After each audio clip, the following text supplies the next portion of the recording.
Hello अस्सलाम वालेकुम, welcome to my channel let's learn. मैं सर श्री चंद और आज मैं फिजिक्स में आपके लिए जो टॉपिक लाया हूं वो है एरर एंड इट्स टाइप्स। जी हाँ, तो आज हम एरर क्या होता है और उसके टाइप्स के बारे में जानेंगे। बहुत ही सिंपल और इम्पोर्टेंट टॉपिक है फिजिक्स का। तो सबसे पहले कि भाई एरर होता क्या है। जी, हमने प्रीवियस टॉपिक में पढ़ा था हमारा जो है साइंटिफिक मेथड्स, ठीक है जी। तो जो साइंटिफिक मेथड्स हमने पढ़े थे, ठीक है, तो उनमें जो स्टेप्स है ऑब्जर्वेशन, एक्सपेरिमेंट, ठीक है, हाइपोथेसिस या फिर थ्योरी या फिर हमारे में वो लॉ बन जाता था। तो जब उसमें हम डेटा कलेक्ट कर रहे होते हैं यानी कि ऑब्जर्व कर रहे होते हैं, ठीक है, तो उसी के दौरान या फिर तजर्बे के दौरान यानी एक्सपेरिमेंट्स के दौरान हमसे जो कहीं ना कहीं कुछ कमी रह जाती है या मिस्टेक हो जाती है, उसी को ही हम एरर कहते हैं, ठीक है जी। और उन एरर को बेसिकली हमने हिस्सों में बांटा है जो कि 3 हिस्से हैं। कौन से हैं जरा जान लेते हैं।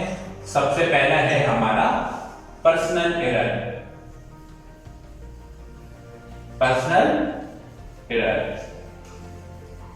दूसरा हमारा है एरर सिस्टमैटिक एरर,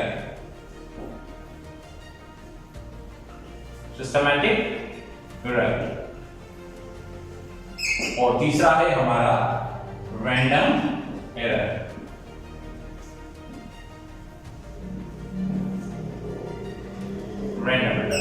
जी, तो सबसे पहले तो क्वेश्चन ये है कि भाई आखिर हमने एरर्स को 3 हिस्सों में ही क्यों बांटा या ये 3 हिस्से क्यों हैं एरर्स के, ठीक है। सिंपली इसके मैं आपको एक एग्जांपल दे सकता हूं कि सपोज किसी बच्चे को घर में काम दे दिया जाए, गर्ल को, कि भाई आपको चावल साफ करने हैं। अब पूरा अगर हमारे यहाँ बाउल भरा हुआ है, पूरा का पूरा ये बर्तन चावलों से भरा हुआ है, मान लें आप लोग कि ये पूरा का पूरा बर्तन जो है ये चावल से यानी कि राइस से भरा हुआ है, राइस से क्या है, फुल ऑफ राइस है। तो अगर मैं बच्चे को कहूं कि भाई जल्दी से जो है साफ करके दे दो, ठीक है, अब वो बच्चे को उस पूरे के पूरे थाल में से साफ करना जो है बहुत क्या हो जाएगा, मुश्किल हो जाएगा और अच्छे से साफ भी नहीं हो पाएगा और क्या हो जाएगा, टाइम भी बहुत ज्यादा लग जाएगा। पर यहाँ अगर एक चीज की जाए, वो कौन सी है कि अगर मैं कहूं कि ये पूरे चावल यहाँ तक भरे हुए हैं हमारे, मैंने एक तरफ कर लिए चावलों को, ये चावल हमारे पूरे जो है यहाँ भरे हुए हैं, फर्ज करें, समझ लें कि यहाँ पूरे के पूरे ये मैंने फुल था, मैंने एक साइड कर ली, ठीक है जी, एक साइड कर ली है। अब होगा क्या कि बच्चे को मैं कहता हूं कि भाई अब ये मैंने आपको एक साइड करके दे दिए, अब करना क्या है कि इनमें से थोड़े थोड़े लेते जाओ और साफ करते जाओ। पॉइंट समझ आ रही है? क्या करना है, थोड़े थोड़े लेते जाओ। सपोज यहां से मैंने इतने बच्चे को कहा ले, तो बच्चे ने ये वाले ले लिए साफ। अब ये वाला हिस्सा जब बच्चे ने लिया तो ये आसान होगा साफ करना या मुश्किल होगा? ऑब्वियसली ये आसान होगा, बजाय के पूरे में अगर हम ढूंढें कचरा साफ करें और थोड़े हिस्से में ले लेके साफ करें तो जल्दी से जो है क्या हो जाएगा, ये साफ हो जाएगा। फिर दूसरा थोड़ा सा लेके फिर उनको साफ करेंगे तो इस तरह से हो जाएगा। वो बच्चा जो है बहुत अच्छे से साफ भी कर लेगा और टाइम भी हमारा कम लगेगा।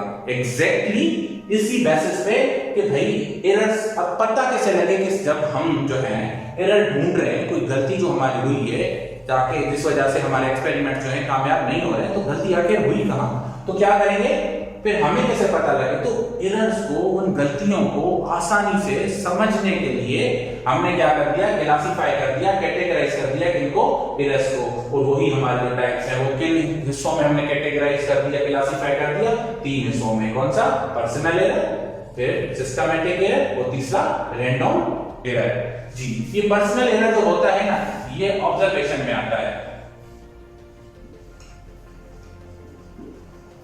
जब हम या पर्सनल बंदा जो डेटा कलेक्ट कर रहा है या ऑब्जर्वेशन जो कर रहा है, तो उसके दौरान उसमें गलती आ जाए। वो गलती कैसे आ जाती है, हो सकता है कि जो रिकॉर्डिंग हो गई ट्रांजैक्शन की या जो डेटा कलेक्शन की, कुछ हमसे गलत ट्रांजैक्शन रिकॉर्ड हो गई है, ठीक है, या डेटा हमसे गलत लिख ली गई है, या फिर कभी कभी ऐसा होता है कि हम अपनी मनचाही जो है डेटा कलेक्ट करते हैं और बेसिस पे हमसे वो पूरा प्रॉपर जो है डेटा कलेक्ट नहीं होती, तभी भी ये मसला पैदा होता है। तो इस मसले से बचने के लिए क्या कोशिश करनी चाहिए हमें, हम इस तरह की कोई गलती ना करें, ठीक है जी। फिर दूसरा हमारा कौन सा एरर है, सिस्टमैटिक एरर।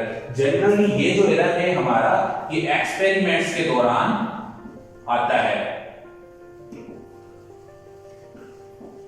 जब हम एक्सपेरिमेंट्स कर रहे होते हैं, जो बंदा जो एक्सपेरिमेंट कर रहा है उसी दौरान जो है क्या आते हैं, एरर्स जो पैदा होते हैं उनको हम कहते हैं सिस्टमैटिक एरर्स। ये सिस्टमैटिक एरर एक्सपेरिमेंट्स के थ्रू आ रहे हैं ऑब्वियसली, यानी कि जो मशीनरी है, जो टूल, जो चीजें हम तजर्बे से के लिए इस्तेमाल कर रहे हैं, ठीक है, वो मशीनरी में अगर कोई नुक्स होगा तो उसको हम सिस्टमैटिक एरर कहते हैं, और ये साइंसी लैंग्वेज में उस एरर को हम कहते हैं जीरो एरर। क्या कहते हैं? Zero error. तो उस जीरो एरर को क्या करना है हमें? बेसिकली सिंपली उसको खत्म कर देना है, तो जो हमारा सिस्टमैटिक एरर है इंशाल्लाह वो खत्म हो जाएगा। तीसरे एरर पे आते हैं हमारा आखिरी जो है रैंडम एरर। जी, ये रैंडम एरर वो होता है जो हमारे बस की बात नहीं है। ये कैसे हो जाता है? ये नेचुरली अगर हो जाता है, नेचुरली हो जाता है, ये हमारे बस की बात नहीं है। ये किस तरह से ये एरर अगर हो सकता है? सपोज कि भाई वेदर चेंज हो गई, ठीक है जी, तो वेदर की वजह से यानी कि टेम्परेचर, ठीक है जी, या फिर हमारा वोल्टेज,